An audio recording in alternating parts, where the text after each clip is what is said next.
Bienvenidos y bienvenidas a un nuevo capítulo del podcast de Educación Profesional de Ingeniería UC, un espacio donde conversamos con expertos de diversas industrias sobre temas relacionados a la ingeniería. Mi nombre es Valentina Bernal, periodista de Educación Profesional, y hoy vamos a conversar sobre inteligencia artificial y su implementación en las organizaciones. Para esta entrevista nos encontramos con Jaime Nabón, PhD en Ciencias de la Computación de la Universidad de Carolina del Norte, profesor de la Escuela de Ingeniería UC y docente de Educación Profesional. Profesor, bienvenido. Hola, muchas gracias por la invitación. Perfecto, un agrado tenerlo acá nuevamente como invitado. En mayo de este año se presentó la Política Nacional de Inteligencia Artificial actualizada para enfrentar el impacto creciente de la inteligencia artificial en el trabajo. En el informe se detalla que el 42% de tareas empresariales estarán automatizadas en el año 2027. La nueva política se centra en anticipar el impacto de la inteligencia artificial, revisar la legislación para proteger los derechos laborales y fomentar el empleo en áreas menos automatizables. También se propone mejorar las herramientas para la reconversión laboral y promover buenas prácticas entre sectores para asegurar una transición equitativa hacia el futuro del trabajo. En base a esto, ¿cómo se relaciona la inteligencia artificial con la innovación en las organizaciones? La inteligencia artificial es un motor de innovación extraordinario. Siempre ha sido importante la innovación, pero la inteligencia artificial permite acelerar esto de una manera inédita. Porque no solamente que permite agregar nuevas funcionalidades al producto o servicio que son atractivas para el usuario. Nosotros hemos visto, por ejemplo, cómo en un teléfono, en un smartphone, cuando uno agrega funcionalidades inteligentes se hace más atractivo, sino que los servicios también. Pero además se pueden crear modelos de negocio completamente nuevos, en que pueden, por ejemplo, interactuar instituciones financieras con compañías de seguro, con proveedores, entonces se puede inventar. Hay una capacidad de imaginar cosas que antes a lo mejor uno se le podían ocurrir, pero eran imposibles. Entonces, la innovación es posible sin inteligencia artificial, pero la inteligencia artificial lo habilita de una manera fantástica. Esa es, yo diría, la relación que hay entre las dos cosas. Por ejemplo, hemos visto en los últimos tiempos la aparición de smartphones en el ámbito financiero, los fintech. Cuando uno interactúa con una fintech, uno se da cuenta cómo la inteligencia artificial les permite ofrecer un servicio que es de un nivel superior, percibido desde el punto de vista del usuario, a lo que el usuario está acostumbrado a tener en un banco. Puede acceder fácilmente a interactuar con, por ejemplo, pueden invertir en acciones de sus empresas favoritas en el extranjero, puede invertir en lugar de hacer sus tradicionales depósitos de sus ahorros, un depósito a plazo. Tiene muchas más opciones, con nombres atractivos, sin complicaciones. Se puede personalizar mucho además. Claro, es como lo que pasa un símil, bajándolo como algo más cotidiano a lo que se usa en Spotify, que ahora hay una función donde uno puede hacer como las playlists con música inteligente y te la agrega en base como a la música que tú escuchas. Claro, bueno, ahí tienes un ejemplo de innovación. Estas plataformas como Spotify están permanentemente innovando, lo cual hace el servicio mucho más atractivo. Esto de segmentar en grande, mediano y pequeño es como lo mismo que cuando tú te vas a comprar una polera y te dicen hay large, medium y small. No, gente hay con mangas más cortas, gordos, flacos, de todo tipo. Y esto se hizo porque no era posible hacer una personalización así, pero hoy día sí se hace posible. Así que se abre un mundo de nuevas posibilidades. La gente que de repente se le ocurre, mira, aquí tenemos una oportunidad, generalmente se puede pensar en algo que lo haga posible, que facilite, por ejemplo, que lo haga más fácil el consumo del servicio o del producto. Profesor, la segunda pregunta. ¿Cómo se pueden aprovechar los datos de la inteligencia artificial para mejorar la toma de decisiones? Está muy ligado como a la respuesta anterior. Claro, los datos son el combustible de la inteligencia artificial. es como la encina. Sin datos no hay inteligencia artificial. No es que haya no hay. La inteligencia artificial se basa en los datos, en poder hacer predicciones, por ejemplo, en base al comportamiento previo, en poder entender al usuario o al cliente. Entonces los datos son absolutamente fundamentales. Y creo que siendo así de fundamentales, muchas veces las empresas que se embarcan en proyectos de inteligencia artificial no se dan cuenta de lo crítico que es este factor, y que tienen que primero resolver ese problema antes de empezar a pensar en proyectos muy avanzados. Un problema, por ejemplo, que tienen muchas organizaciones es que tienen datos, recolectan datos, tienen muchos datos, pero los datos están disgregados. Esto se suele llamar en computación, se llaman silos de información. Entonces, por ejemplo, supongamos una compañía de seguros. Tiene los datos de los seguros de vida en un lado, los de seguro de salud en otro lado, los seguros generales en otro lado, e incluso están repetidos. O sea, los datos del mismo cliente están varias veces en los mismos lados. Y los datos, para que sean efectivos, no tienen que estar así, tienen que estar como centralizados y tienen que ser de calidad. No puedes tener datos que sean inconsistentes. Entonces, ese es un factor muy importante. Relacionado con ello está el tema que se suele llamar de gobernanza de datos. ¿Quién es responsable de un dato? ¿Quién tiene derecho a cambiar los datos? ¿Quién decide cómo se llama un dato? Esto es tan crítico como que de repente uno encuentra que determinada información crítica solo existe en un computador personal que maneja determinada persona de la organización que tiene un rol X, y que hay que ir a pedirle los datos a él. Y si él no te da los datos, no se puede hacer nada. Entonces hay un tema de gobernanza en que necesitas de alguna manera mejorar no solamente la calidad de los datos, sino que todos los procesos que tienen que ver con datos. Cómo se reciben, cómo se procesan. Hay temas que tienen que ver también con privacidad, que es crítico, privacidad y seguridad. La seguridad hoy día es un tema absolutamente crucial. Profesor, una reconocida aerolínea nacional está implementando inteligencia artificial para mejorar y automatizar ciertos procesos. En base a esto, ¿nos puede dar ejemplos de aplicaciones que se estén utilizando en organizaciones? Yo mencioné recién una línea aérea, pero esto se tiene que utilizar en una amplia variedad de industrias. Yo te diría que casi no hay industria o área en que no estén intentando hacer algo parecido. O sea, porque, como decíamos antes, el potencial es muy grande.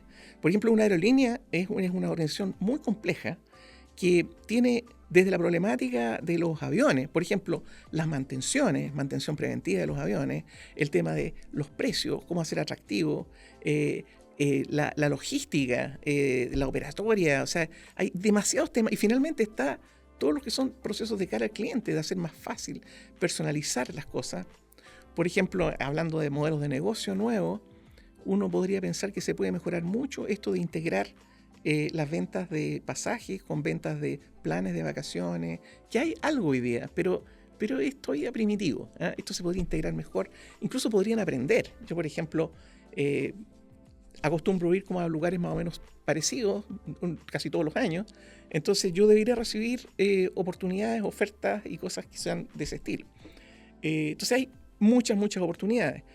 En otras áreas, yo diría el sector financiero está intentando fuertemente, a la banca, por ejemplo, están muy involucrados en incorporar inteligencia en sus procesos.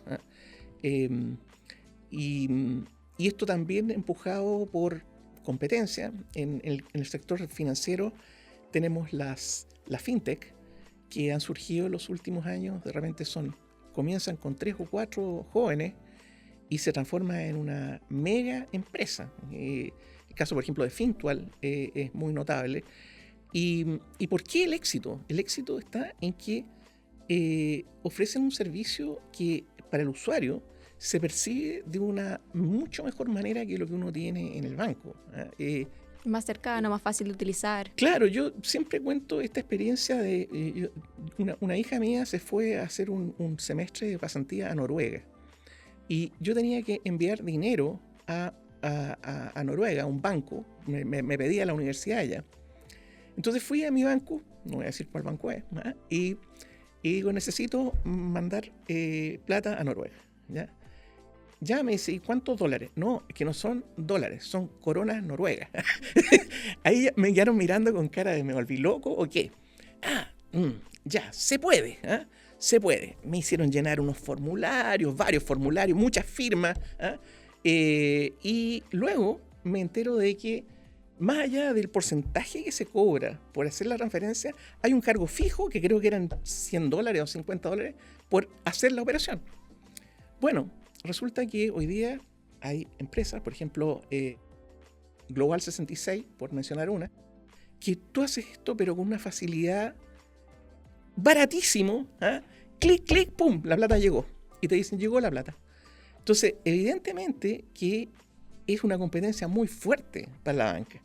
¿Por qué lo pueden hacer? Porque estas empresas les es más fácil, no tienen la carga de un banco que lleva años y años y que tiene que cambiar procesos. Estos partieron así, Claro. Se concibieron así.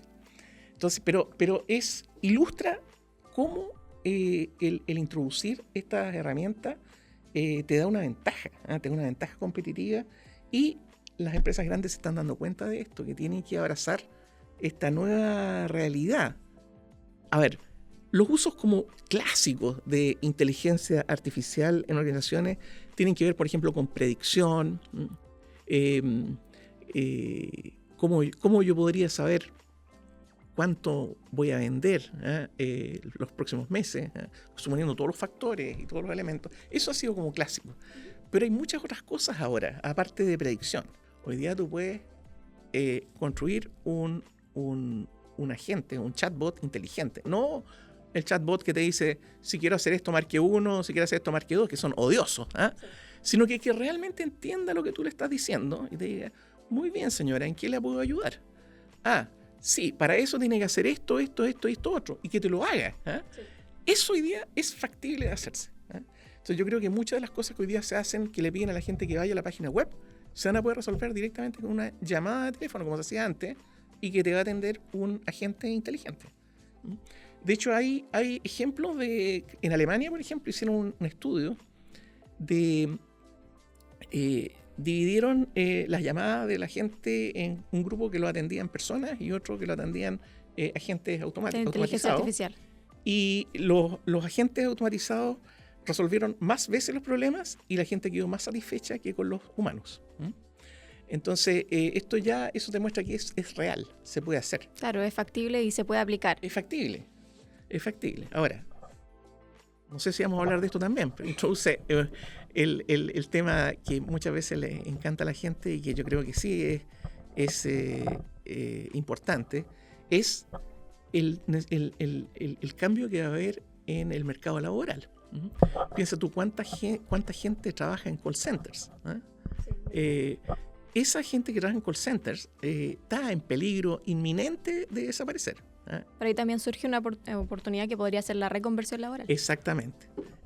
Pero, y eso se ha hecho antes, en la Revolución Industrial, pero nunca ha habido un proceso tan acelerado ni tan masivo como esto. O sea, son millones de trabajos que tienen que ser reconvertidos. Y que se puede, pero requiere tiempo. Formación. Es un gran desafío. O sea, y ojo, no solamente call center, incluso desarrolladores de software pueden quedar sin trabajo. O sea, porque esto abarca una amplia gama de funcionalidades que eran hechas por humanos y que hoy día pueden ser hechas en forma automatizada. Que afecta a grandes profesionales. Ligado muy a lo anterior, ¿cuáles son los desafíos y riesgos, ya nos adelantó algunos, que tienen los líderes de las organizaciones? Sí, partamos por los desafíos. Yo creo que los desafíos más importantes para un líder en una organización tienen que ver primero con los datos. Para que tú puedas desplegar una solución inteligente del tipo que estamos hablando, tienes que procurar datos de buena calidad que estén... Primero hay que extraerlos, hay que saber, hay que conseguirlos. Muchas veces ese no es el problema, sino que los datos se están consiguiendo, pero están dispersos, no son de buena calidad. Entonces, hay un tema que tiene que ver con los datos. O sea, necesitas procesos, esto es como, y no es una vez conseguir los datos, sino que tienes que poner en la organización una estructura que permita que se alimente y mejoren. Es como tener una refinería de datos, en que los datos lleguen, se modifiquen, se centralicen y puedan ser utilizados para todas estas cosas. Y eso requiere varias cosas, requiere gente técnica, pero también requiere institucionalidad, por ejemplo, temas de gobernanza de datos. ¿Quién es responsable de qué? Segundo tema importante como desafío es el procurar el talento. El armar estas soluciones requiere gente especializada. Ha surgido este tema de científico de datos, ingeniero de datos, y esos, como son relativamente recientes, las universidades hasta hace muy poco no tenían ni siquiera carreras que fueran de cientistas de datos. Entonces hay una escasez de especialistas en datos. Además, un especialista en datos requiere un conjunto de habilidades que es complejo de tener, porque tiene que ser técnicamente bueno, tiene que saber programar, tiene que ser capaz de comunicar, hay montones de elementos que lo hacen muy atractivo y escaso. Y lo comentaba antes, además, estos profesionales son buscados en forma global, no solamente en Chile. Entonces, esa misma persona que potencialmente podría estar siendo tentado de irse a trabajar a Banco X acá, en Chile, tiene una oportunidad de irse a trabajar a otro país, a una de estas mega empresas, Google, Facebook, todas estas empresas tienen decenas de miles de ingenieros que tienen que ver con esto y que están funcionando. Y no solamente esas empresas, otras empresas que también necesitan, y hay escasez a nivel mundial, no solamente acá en Chile. Entonces, primero el procurar el talento y luego mantener el talento, porque... otro desafío. Sí, estamos en presencia de una nueva generación de jóvenes en que no están dispuestos a quedarse un tiempo muy largo junto con la organización. Entonces, las empresas tampoco están muy dispuestas a invertir, por ejemplo, en que se formen, porque no saben si se les va a ir el próximo año. Entonces, yo creo que el tema de talento es también un desafío. Y riesgos, montones. O sea, aquí cuando uno está jugando con datos, entran los temas de seguridad y privacidad de la información. Uno puede meter la pata fácilmente acá en realmente tú tienes un dato que lo obtuviste, pero con el objeto de usarlo para cierta cosa y tú lo empiezas a usar para otra cosa. Y eso no es correcto. Puede que incluso sea legal, pero no sea ético. Claro.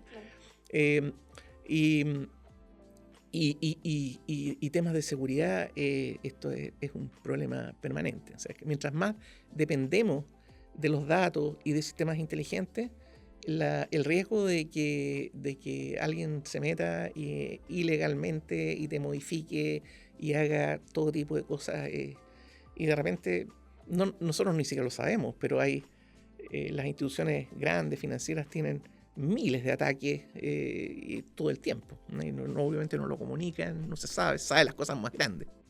Perfecto, profesor. Usted es jefe de programa de nuestro nuevo diplomado en Inteligencia Artificial para Líderes de Negocio, que iniciará su primera versión el 21 de octubre. ¿Nos puede decir 3 elementos diferenciadores de este programa para los líderes? Sí, estamos muy contentos de haber armado este programa. Es un programa que, bueno, siempre cuando uno ofrece estos programas dice es único, es nuevo, no hay otro, pero esto es verdad. En este caso. A ver, ¿cuáles son las cosas novedosas que tiene este programa? Primero, el enfoque hacia líderes de negocio. Esto no está enfocado a técnicos que quieren aprender inteligencia artificial, sino que realmente a estas personas que hemos estado hablando, en que quieren sacar partido, quieren aprovechar esto para innovar. Entonces, nosotros tenemos solo un curso que es del primer tipo, es decir, es un curso asincrónico, que es de fundamento, es para introducir al participante en el lenguaje. ¿De qué estamos hablando? ¿Qué es lo que es Machine Learning? Todos los aspectos generales, ¿en qué se puede aplicar? Un poco extender todo esto que estamos hablando en general. Y luego tenemos 3 cursos, de los cuales 2 yo los considero absolutamente novedosos en un programa de esta característica. Uno es que incluye un curso entero asociado a datos. Pero datos no para enseñarle cómo funcionan las bases de datos no estructuradas, no. Datos desde el punto de vista estratégico. Es decir, cuáles son las problemáticas, gobernanza, seguridad, cómo integrarlo, cómo usar la nube. Esa problemática de datos no la he visto en otros programas de inteligencia artificial y, tal como lo hemos conversado antes, es la base de inteligencia artificial. Entonces, un líder que quiera incentivar esto en su organización tiene que entender muy bien la problemática de datos. Tiene que hablarse en un lenguaje de datos dentro de la organización. Y el otro curso que lo considero muy novedoso es un curso que se basa en entender cómo es un proyecto de estos que llevan inteligencia artificial de principio a fin, desde que se concibe el proyecto hasta que está realizado. Porque una cosa es entender los algoritmos, otra, pero cómo uno desde una idea lo lleva finalmente a tenerlo implementado.